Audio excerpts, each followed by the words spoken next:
Today's shave reminded me why it's not really necessary to chase the latest thing coming out.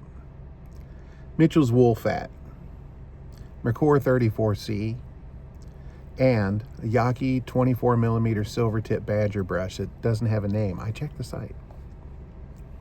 Overall, really, really good classic shave today. That Mitchell's Wool Fat, it's just a old school barbershop soap. There's really no scent to it, just a kind of a soapy scent.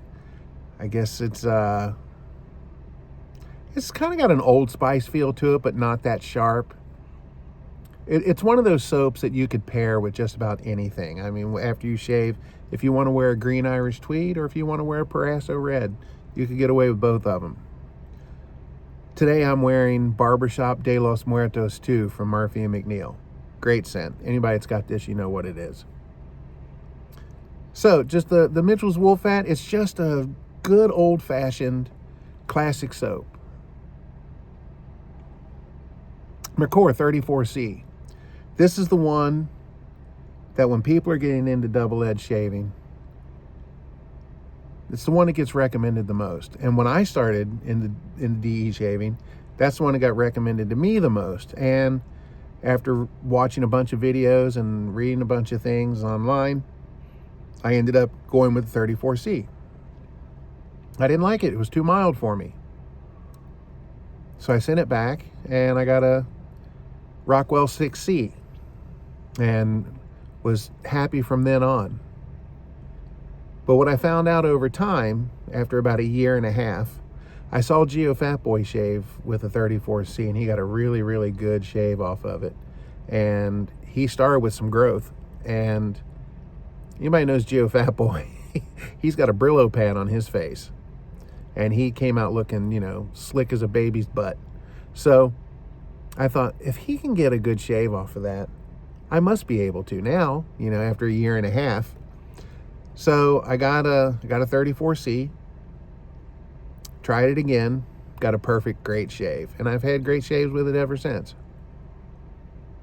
So the Rockwell 6 was making up for my lack of technique, because it had, you know, there was more aggression to the, you know, the 5-plate, 6-plate, which I still love to this day. But I can also shave with a 34C now and not have any issues with it. Really good thing. I've got some other razors in my den, some old Gillettes, a couple Slims. I got a Fat Boy, a Black Beauty, an old British Pararocket HD, an old Schick Injector, gems, the old 1912 gems, and all of those razors work. They just give great shaves. That's the long and short of it. They work just as well as the modern razors that you're getting today. Probably my newest razor would probably be the Razor Rock Goat Plus. That might be the latest one that's been released. And for hypey, well, what's the word I'm searching for? Gimmicky razors like the Yates Winning or the Henson, where it's got the built-in angle. And I say gimmicky. I don't really mean that in a bad way, but it's just, you know, the angles are set. It's okay, shaving on training wheels. And then I've got like the Leaf Thorn, which is kind of a, you know, weird looking thing. But those razors don't do any better than that old Schick Injector, you know? And, you know, I like my Winning, I like my Henson, I like my Leaf, I love my Leaf, but you know, they don't give a better shave than that old Schick Injector or the Fat Boy. But the Fat Boy was revamped by Razor Emporium, so it's in tip-top, brand new condition. Anyway, point being is, a lot of us chase the newest and latest thing, and it's not really necessary. Not that you shouldn't do it. I'm not saying, this is just thoughts rolling around in my head, you know, that's all. I mean, obviously, I'm going to buy razors in the future, of course, you know. I'm going to buy new soaps and new bases and all this and all that. But, you know, it doesn't hurt to step back and use a Mitchell's wool fat or an old Gillette or something, you know, because you'll get just as good a shave. It's not the equipment. So that's why I continuously practice making lathers. I practice lathering different soaps so I can learn their characteristics.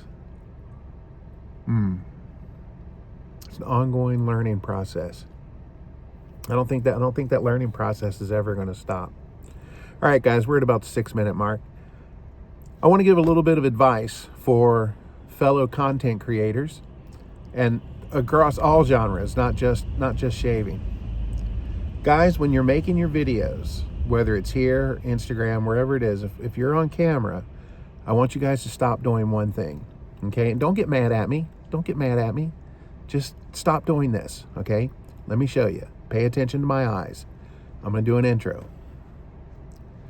Good morning. Today we're going to be looking at the Mercor 34C and blah, blah, blah, blah, blah, blah, blah, blah.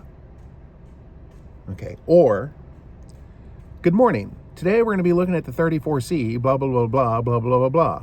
See the difference? The first one, I was looking at myself on the screen. The second one, I was looking at the people watching me. Guys, please stop doing this. When I'm watching your video and you're sitting here talking like this, it's obvious that you're looking at yourself on the camera, okay? You know, you're looking at yourself on your monitor. Yeah, you don't need to do that, okay? I get it. You're making sure that you're in the frame and all this, but also looking at yourself in the camera and the monitor it's a comfort thing. It relaxes you. It's safe, right? But don't do that. Look in the camera. Look at the people you're talking to. Like I said, don't get mad at me. And it's going to take a little bit to get used to. I mean, when I go back to my first videos, 15 years ago, I did the same thing. And it took me a while to get out of it. The other thing, you know, you're going to work on is giving the uhs out of your speech, right? We've all done it. We've all been down that path, okay? It's not like I can get through a video without going now, like I've always been doing it. No, it takes practice. It takes practice, and you will get used to it. So anyway, that's my little piece of advice for anybody out there creating content across all genres. All right, guys. Well, I guess we'll call that a shave. Oh, any gear out there, you've chased the hype, and when you finally got it, you went, it's all right. I guess I'll talk to you guys later. Y'all stay smooth.